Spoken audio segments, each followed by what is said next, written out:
اللہ تعالیٰ سورہ طٰہٰ آیت 69 میں فرماتے ہیں وَأَلْقِ مَا فِي يَمِينِكَ تَلْقَفْ مَا صَنَعُوا إِنَّمَا صَنَعُوا كَيْدُ سَاحِرٍ وَلَا يُفْلِحُ السَّاحِرُ حَيْثُ أَتَى۔ اور تیرے دائیں ہاتھ میں جو ہے اس کو ڈال دے تاکہ یہ ان کی تمام کاریگری کو نگل جائے۔ انہوں نے جو کچھ بنایا ہے یہ صرف جادوگری کے کرتب ہیں، اور جادوگر کہیں سے بھی آئے کامیاب نہیں ہوتا۔ جادوگروں نے پورے مجمع پر جادو کر رکھا تھا۔ جب موسیٰ علیہ السلام کا عصا ان سب کو نگل گیا تب انہوں نے جان لیا کہ ان کے جادو کے جواب میں یہ جادو نہیں ہو سکتا، یہ تو اللہ تبارک و تعالی کی طرف سے معجزہ ہی لگتا ہے۔ اللہ تعالی سورہ طٰہٰ آیت 70 میں فرماتے ہیں فَأُلْقِيَ السَّحَرَةُ سُجَّدًا قَالُوا آمَنَّا بِرَبِّ هَارُونَ وَمُوسَى۔ جادوگر سجدے میں گر گئے اور کہنے لگے ہم تو ہارون اور موسیٰ کے رب پر ایمان لے آئے۔ انہیں یقین ہو گیا تھا کہ یہ جادو نہیں ہے بلکہ یہ اللہ کا معجزہ ہے۔ ان کے الفاظ سن کر فرعون غضبناک ہو گیا، آگ بگولا ہو گیا، اس لیے کہ 40 کے 40 جادوگر سجدے میں گر گئے تھے۔ وہ بولا آمنتم له قبل ان آذن لكم، میری اجازت سے پہلے ہی تم اس پر ایمان لے آئے، یعنی تم نے مجھ سے پوچھا تک نہیں، مشورہ نہیں کیا اور اس پر ایمان لے آئے۔ انه لكبيركم الذي علمكم السحر، بے شک یہی تمہارا وہ بڑا بزرگ ہے جس نے تمہیں جادو سکھایا ہے۔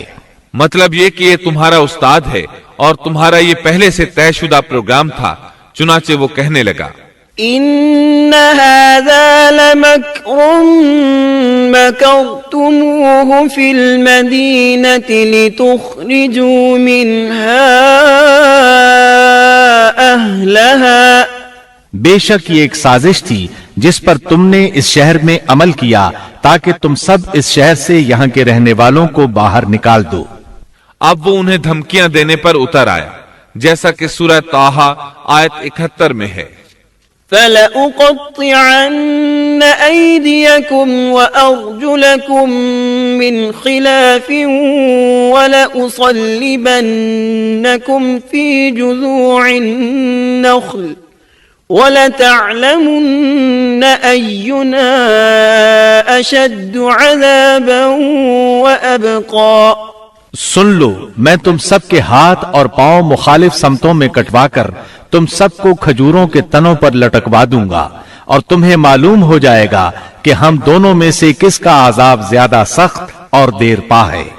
اس پر جادوگروں نے جو جواب دیا وہ سورہ طٰہٰ آیت 72 میں آیا ہے قالوا لن نؤثرك على ما جاءنا من البينات والذي فطرنا فاقض ما أنت قاض إنما تقضي هذه الحياة الدنيا۔ ان لوگوں نے جواب دیا کہ ہم ان دلائل اور اس ذات کے مقابلے میں تجھے کبھی ترجیح نہیں دیں گے جس نے ہمیں پیدا کیا ہے۔ تجھے جو کرنا ہے دل کھول کر کر ڈال، تو سوائے اس کے کہ اس دنیاوی زندگی میں کچھ کر لے، اور کر بھی کیا سکتا ہے۔ فرعون نے فوراً ان جادوگروں کو مذکورہ سزا دلوائی اور جادوگر یہ کہتے ہوئے چلے إِنَّا آمَنَّا بِرَبِّنَا لِيَغْفِرَ لَنَا خَطَايَانَا وَمَا أَكْرَهْتَنَا عَلَيْهِ مِنَ السِّحْرِ وَاللَّهُ خَيْرٌ وَأَبْقَى۔ اب ہم اپنے پروردگار پر ایمان لا چکے تاکہ وہ ہمارے پچھلے گناہ معاف کر دے، اور تو نے جو جادو کے سلسلے میں ہم پر زور ڈالا اس کو بھی معاف کر دے، اور اللہ تعالیٰ ہی بہتر اور سدا باقی رہنے والا ہے۔ سیدنا عبداللہ بن عباس رضی اللہ عنہما فرماتے ہیں کہ ان جادوگروں کے علاوہ اس قوم سے 3 ہی افراد ایمان لائے تھے۔ ایک آسیہ، دوسرا وہ دوڑ کر آنے والا آدمی، اور تیسرا وہ آدمی جو آل فرعون میں سے تھا اور اپنے ایمان کو چھپائے ہوئے تھا۔ باقی سب کے سب کفر پر ہی ڈٹے رہے۔ اب سب پر حق عیاں ہو چکا تھا۔ فرعون نے اپنی خاص جماعت سے مشورہ کیا کہ اب کیا کیا جائے۔ انہوں نے مشورہ دیا کہ بنی اسرائیل پر عذاب بڑھا دیا جائے۔ سورۃ المومن آیت 25 میں اس کا ذکر آیا ہے۔ فلما جاءهم بالحق من عندنا قالوا اقتلوا أبناء الذين آمنوا معه واستحيوا نساءهم وما كيد الكافرين إلا في ضلال۔ جب ان کے پاس موسیٰ ہماری طرف سے دین حق لے کر آئے تو انہوں نے کہا جو اس کے ساتھ ایمان لانے والے ہیں ان کے لڑکوں کو مار ڈالو اور ان کی لڑکیوں کو زندہ رکھو، کافروں کی جو ہیلا سازی ہے وہ غلطی ہی میں ہے۔ اب بنی اسرائیل پر دوبارہ آزمائش کا مرحلہ شروع ہو گیا۔ فرعون کہنے لگا، وقال فرعون ذروني أقتل موسى وليدع ربه إني أخاف أن يبدل دينكم أو أن يظهر في الأرض الفساد۔ اور فرعون نے کہا مجھے چھوڑو کہ میں موسیٰ کو مار ڈالوں، اسے چاہیے کہ اپنے رب کو پکارے، مجھے تو ڈر ہے یہ کہیں تمہارا دین نہ بدل ڈالے یا ملک میں کوئی بہت بڑا فساد نہ برپا کر دے۔ اس کی ان باتوں اور ارادہ قتل کے مقابلے میں موسیٰ علیہ السلام اللہ تعالیٰ سے یوں دعا مانگتے ہیں۔ وقال موسى إني عذت بربي وربكم من كل متكبر لا يؤمن بيوم الحساب۔ موسیٰ نے کہا میں اپنے اور تمہارے رب کی پناہ میں آتا ہوں ہر اس تکبر کرنے والے شخص سے جو روز حساب پر ایمان نہیں رکھتا۔ آل فرعون میں سے ایک آدمی جو پوشیدہ طور پر ایمان لا چکا تھا فوراً اس معاملے میں دخل دیتا ہے۔ وقال رجل مؤمن من آل فرعون يكتم إيمانه أتقتلون رجلا أن يقول ربي الله وقد جاءكم بالبينات من ربكم۔ اور ایک مومن شخص نے جو فرعون کے خاندان میں سے تھا اور اپنا ایمان چھپائے ہوئے تھا کہا کہ کیا تم ایک شخص کو محض اس بات پر قتل کرتے ہو کہ وہ کہتا ہے میرا رب اللہ ہے اور تمہارے رب کی طرف سے دلیلیں لے کر آیا ہے۔ وہ انہیں دعوت دیتا ہے اور یہ وقت دعوت کا کتنا عظیم وقت ہے۔ اس نے کہا اس آدمی کی پیروی کرو، پھر فرعون کو اللہ تعالیٰ کی نعمتیں یاد دلاتا ہے، نبی کی مخالفت سے روکتا ہے۔ آخر کار فرعون اسے بھی مار ڈالنے پر تل جاتا ہے، لیکن اللہ تعالیٰ اسے بچا لیتے ہیں، جیسا کہ سورۃ المومن آیت 45 میں ہے۔ فوقاه الله سيئات ما مكروا وحاق بآل فرعون سوء العذاب۔ پس اللہ تعالیٰ نے اسے تمام برائیوں سے محفوظ رکھا جو ان لوگوں نے سوچ رکھی تھیں اور فرعون والوں پر بری طرح کا عذاب الٹ دیا۔ مسلسل تبلیغ اور معجزات دکھانے کے باوجود موسیٰ علیہ السلام پر بنی اسرائیل کے علاوہ آل فرعون سے تھوڑے سے لوگ ایمان لائے تھے۔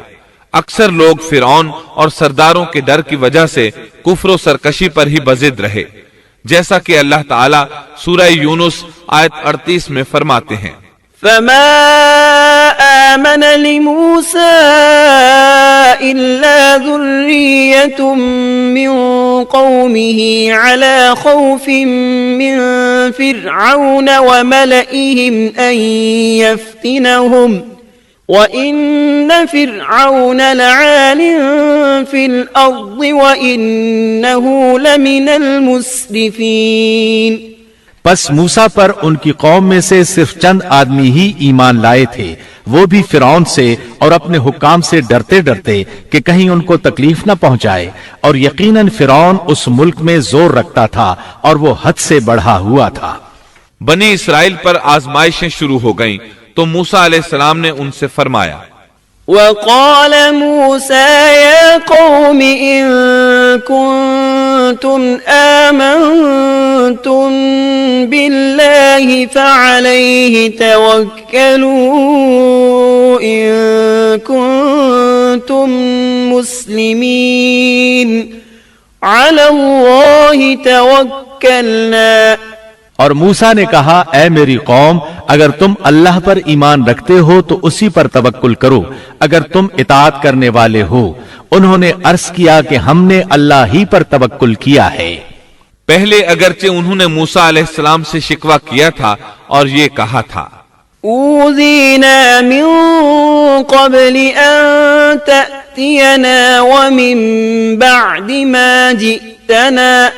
ہم تو ہمیشہ مصیبت ہی میں رہے، آپ کی تشریف آوری سے پہلے بھی اور آپ کی تشریف آوری کے بعد میں بھی۔ مطلب یہ تھا کہ آپ کی پیدائش سے پہلے بھی فرعون نے ہمارے لڑکے ذبح کیے اور آپ کے دعوی نبوت کے بعد بھی یہی حال ہے۔ البتہ بعد میں انہوں نے اپنے اس جواب سے رجوع کر لیا، معافی مانگی اور یوں کہا، فقالوا على الله توكلنا ربنا لا تجعلنا فتنة للقوم الظالمين ونجنا برحمتك من القوم الكافرين۔ انہوں نے عرض کیا کہ ہم نے اللہ ہی پر توکل کیا، اے ہمارے پروردگار، ہم کو ان ظالموں کے لیے فتنہ نہ بنا اور ہمیں اپنی رحمت سے ان کافر لوگوں سے نجات دے۔ اس کے بعد اللہ تعالیٰ نے موسیٰ علیہ السلام کو وحی فرمائی۔ اس کا ذکر سورہ یونس آیت 87 میں ہے۔ وَأَوْحَيْنَا إِلَى مُوسَى وَأَخِيهِ أَن تَبَوَّآ لِقَوْمِكُمَا بِمِصْرَ بُيُوتًا۔ اور ہم نے موسیٰ اور ان کے بھائی کے پاس وحی بھیجی کہ تم دونوں اپنی قوم کے لیے مصر میں گھر بنا لو۔ مطلب یہ کہ اپنے گھروں ہی کو مسجد بنا لو، یعنی فرعون کی طرف سے سختی اور نگرانی زیادہ ہے اور تمہارے لیے مسجدوں میں آ کر نماز پڑھنا ممکن نہیں، تو تم گھروں ہی میں نماز ادا کرتے رہو، جیسا کہ سورہ یونس آیت 87 میں ہے۔ وَأَقِيمُوا الصَّلَاةَ وَبَشِّرِ الْمُؤْمِنِينَ۔ اور نماز کے پابند رہو اور آپ مسلمانوں کو بشارت دے دیں۔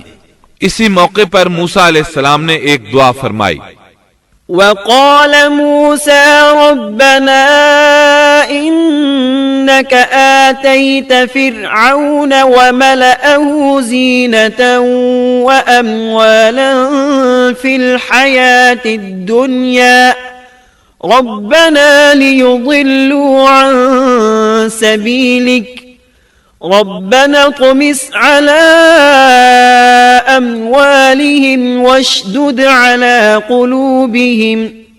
اور موسیٰ نے عرض کیا، اے ہمارے رب، تو نے فرعون کو اور اس کے سرداروں کو سامان زینت اور طرح طرح کے مال دنیاوی زندگی میں دیے، اے ہمارے رب اسی واسطے دیے ہیں کہ وہ تیری راہ سے گمراہ کریں۔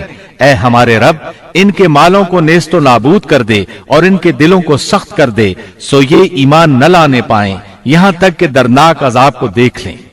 مورخین کہتے ہیں فرعون کی قوم کے بڑے بڑے سرداروں کے مال، حتیٰ کہ ان کے کھانے کی چیزیں پتھر اور مٹی کے ڈھیلے بن گئے، یہاں تک کہ انڈے اور دال بھی، اور یہ اس بات کا نتیجہ تھا کہ اللہ تعالیٰ نے موسیٰ اور ہارون علیہ السلام کی دعا کو قبول فرما لیا ہے، جیسا کہ اللہ تعالیٰ سورہ یونس آیت 89 میں فرماتے ہیں، قال قد أجيبت دعوتكما فاستقيما ولا تتبعان سبيل الذين لا يعلمون۔ حق تعالیٰ نے فرمایا کہ تم دونوں کی دعا قبول کر لی گئی، سو تم ثابت قدم رہو اور ان لوگوں کی راہ نہ چلنا جن کو علم نہیں۔ اس کے بعد بنی اسرائیل پر بلائیں اور آزمائشیں سخت ہو گئیں۔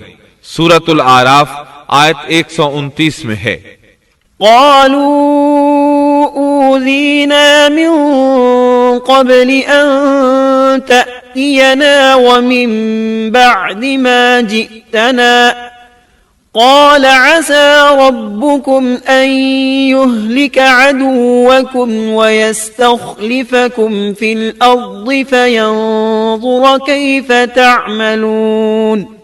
قوم کے لوگ کہنے لگے ہم تو ہمیشہ مصیبت ہی میں رہے، آپ کی تشریف آوری سے پہلے بھی اور آپ کی تشریف آوری کے بعد بھی۔ موسیٰ نے فرمایا اللہ بہت جلد تمہارے دشمن کو ہلاک کر دے گا اور بجائے ان کے تمہیں اس سرزمین کا خلیفہ بنا دے گا، پھر تمہارا طرز عمل دیکھے گا۔ یعنی بہت جلد اللہ تعالیٰ تمہیں زمین میں حاکم بنائے گا، وہ تمہیں دیکھے گا کہ تم کیسے عمل سر انجام دیتے ہو۔ اب جو ہی بنی اسرائیل پر مصیبتوں کا دور شروع ہوا، اللہ تعالیٰ نے مصریوں پر بھی ابتلا اور آزمائش کا دور شروع کر دیا، چنانچہ فرعون اور مصریوں پر لگاتار ہلاکتیں آنا شروع ہو گئیں۔ اللہ تعالیٰ سورۃ الاعراف آیت 130 میں فرماتے ہیں وَلَقَدْ أَخَذْنَا آلَ فِرْعَوْنَ بِالسِّنِينَ وَنَقْصٍ مِّنَ الثَّمَرَاتِ، اور ہم نے فرعون والوں کو قحط سالی اور پھلوں کی کمی میں مبتلا کر دیا۔ اللہ تعالیٰ کا قہر شروع ہوا، آسمان سے بارش برسنا بند ہو گئی، دریائے نیل خشک ہو گیا، ان کی بھوک شدید ہو گئی۔ فرعون سمجھ گیا یہ موسیٰ کی وجہ سے ہے، کہنے لگا اے موسیٰ اگر تو اپنے رب سے دعا کر کے یہ کیفیت ختم کرا دے تو ہم بھی بنی اسرائیل پر جفائیں ختم کر دیں گے۔ موسیٰ علیہ السلام نے فرمایا ٹھیک ہے، چنانچہ آپ نے اللہ تعالیٰ سے دعا فرمائی، دریائے نیل جاری ہو گیا، باران رحمت کا نزول ہوا، لیکن فرعون باز نہ آیا۔